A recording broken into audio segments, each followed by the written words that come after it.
Since winning its independence, the United States has been involved in 6 major wars, an average of 1 every 30 years.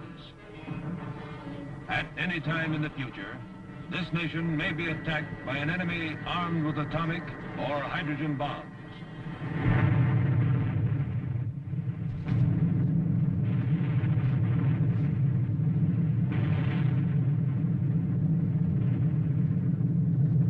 This is the film chronicle of an event that could take place in any target city.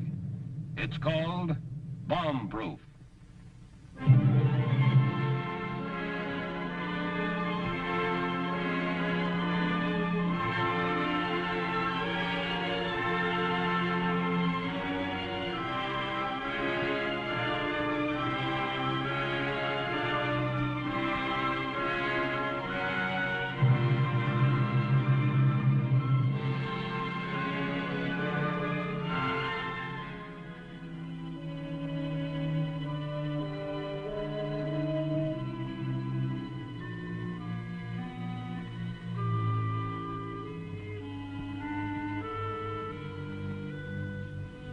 Days after the impact of an H-bomb, the city continues to claw itself out of the...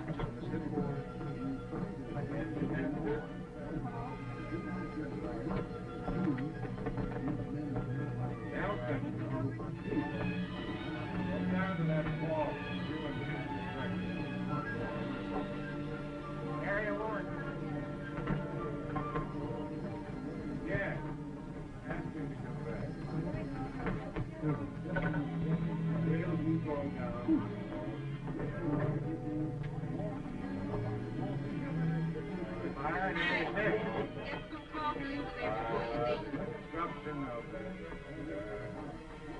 Communicate 7 days with practically no sleep at all. I wonder how long we can keep it up. The city continues to claw itself out, and although the full extent of the bomb still being determined, the North Central manufacturing area is a scene of complete destruction. We've all got nothing to go back to now. Donovan's plant really got it. It's nothing but a vacant lot, a prairie. That means that everyone in town is out of a job. Say, I've got some questions I want to ask him.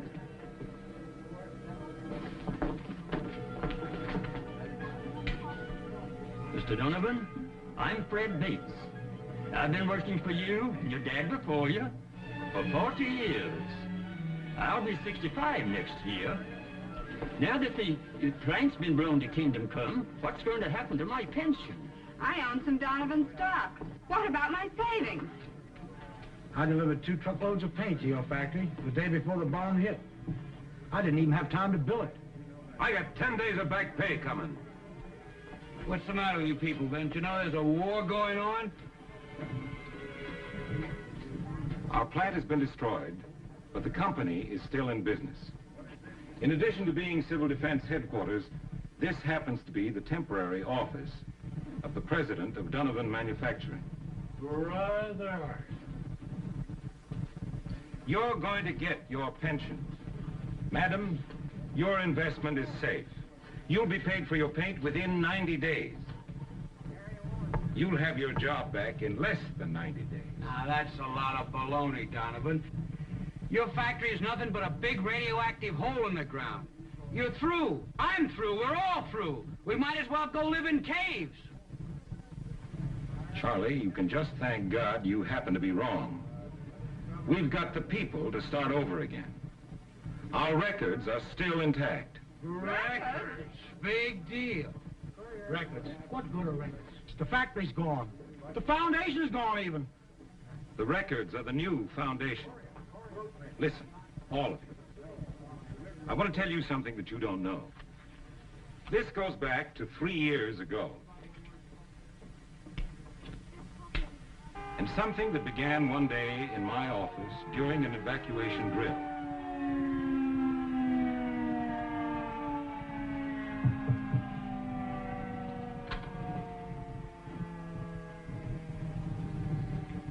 Here's the evening paper, Mr. Donovan. Thank you.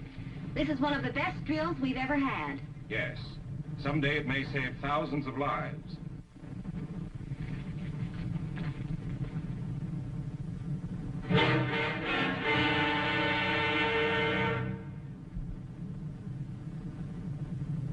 What would happen if an H-bomb hit this plant? Complete destruction. It would probably mean the end of Donovan Manufacturing. But it wouldn't have to be the end. They could move in new machines. We'd get them from somewhere, along with new stocks of raw materials. In the beginning, we'd have some pretty makeshift arrangements. But with our people saved and filled with the will to win, we could carry on. But one thing is sure.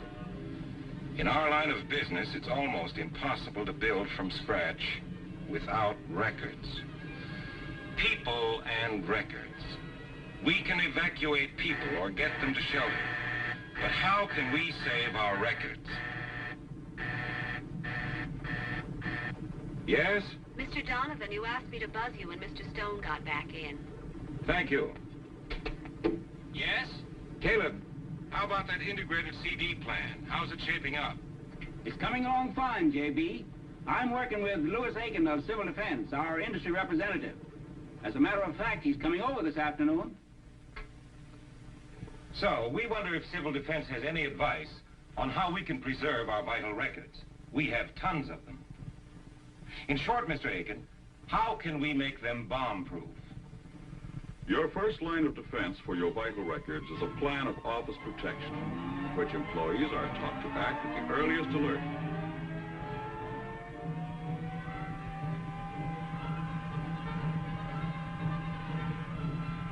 Records stored in the company vault will have good protection, unless your plant happens to be in the inner ring of total destruction. Total destruction?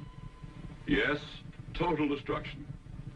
Directly under an H-bomb burst, you can have a hole a mile wide and 175 feet deep. The only sure method of protecting vital records, whether it's company records or just a few personal documents, such as a birth certificate, is to duplicate them and store them at dispersal points safely outside the target area. There are 4 ways of duplicating your records. You can make handwritten copies, typewritten duplicates, carbon copies, or photocopies. Which do you recommend? It depends on the nature and number of records to be duplicated. J.B., I know our records are important, but it just isn't practical to copy them all. We have at least 300,000 documents. It would cost a fortune to copy them by hand or typewriter. I don't go for these hand or typewriting methods of copying either. Too many chances for errors. How about photocopying? 300,000 photostats and blueprints costing at least $1 apiece? We just couldn't afford it. Now, just a second, Caleb. When you spoke of photocopies, did you have microfilming in mind? It's one process you would probably want to consider. Lots of business firms are now using it. So is the government. Microfilming sounds like a good idea, if it doesn't cost too much. Are the machines very expensive? No more so than other office equipment. Western Steel has a microfilm installation here in town. Maybe you could talk to them about it. How about that, Caleb? Want to go over to Western Steel this afternoon? I don't know about this film business. If you want records to last, they ought to be on permanent rag paper. The National Bureau of Standards considers microfilm just as permanent as rag paper. Well, gentlemen, I must be going. One more thing. How long does the Bureau of Standards think film will last? They estimate about 500 years.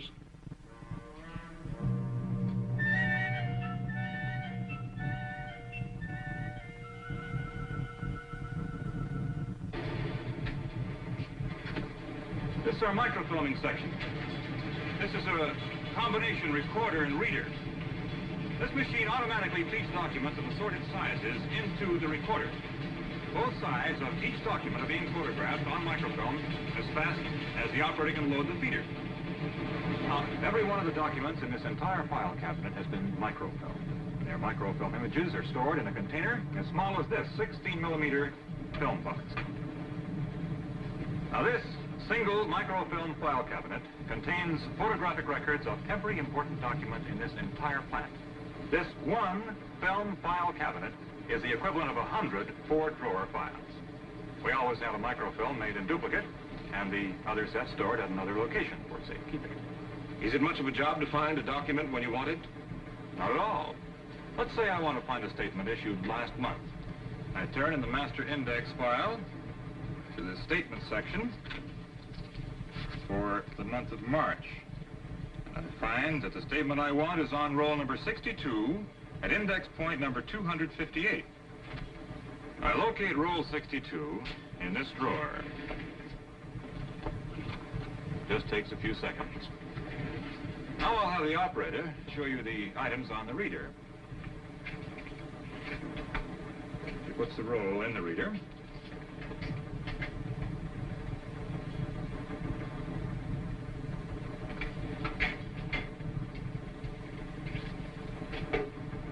And she turns the film until the reference number appears on the index meter.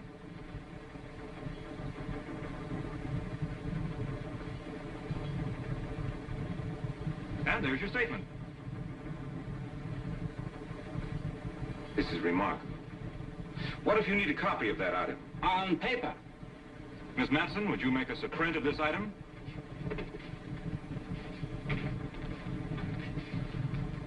By the way, where do you have the actual roll of film developed? Well, most people send their exposed film to a microfilm developing center. There are many of them strategically located around the country. They process the film and mail it back the day it's received. We have a security problem, so we have our own machine. Can a microfilm copy be used as legal evidence? Well, microfilm images are acceptable in federal courts as primary evidence, and in all courts as secondary evidence. Notice how even the smallest type reproduces with complete legibility. Thank you, Miss Matson. Miss, how many years' experience have you had with this machine? Oh, I've just been here since last week, sir. John? I'm sold. Now that we've solved the problem of how to duplicate our records, how do we make them bomb-proof? You can't store them here. This town's an enemy target for sure. It ought to be a protected place, 20 or 30 miles or more from town. There's an abandoned coal mine over near Belleville. Yes, and Granite Cave at Jefton. You know, any small town bank vault will do. Microfilm takes very little space. I know just the place. And what did you finally decide on, Mr. Donovan? The First National Bank of Rolling Hollow. Rolling Hollow? Gosh sakes, I was born there. Well, here's your chance to make a trip back home. Maybe we can scrape up enough gasoline to make the trip this afternoon.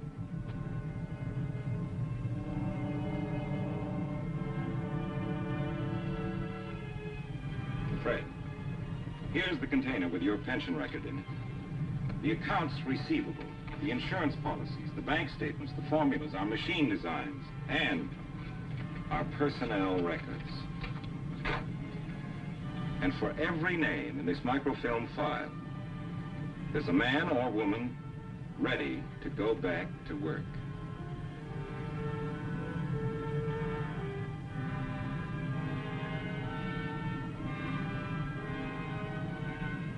We've got every document the company needs to get on its feet again. And we've got the people, too.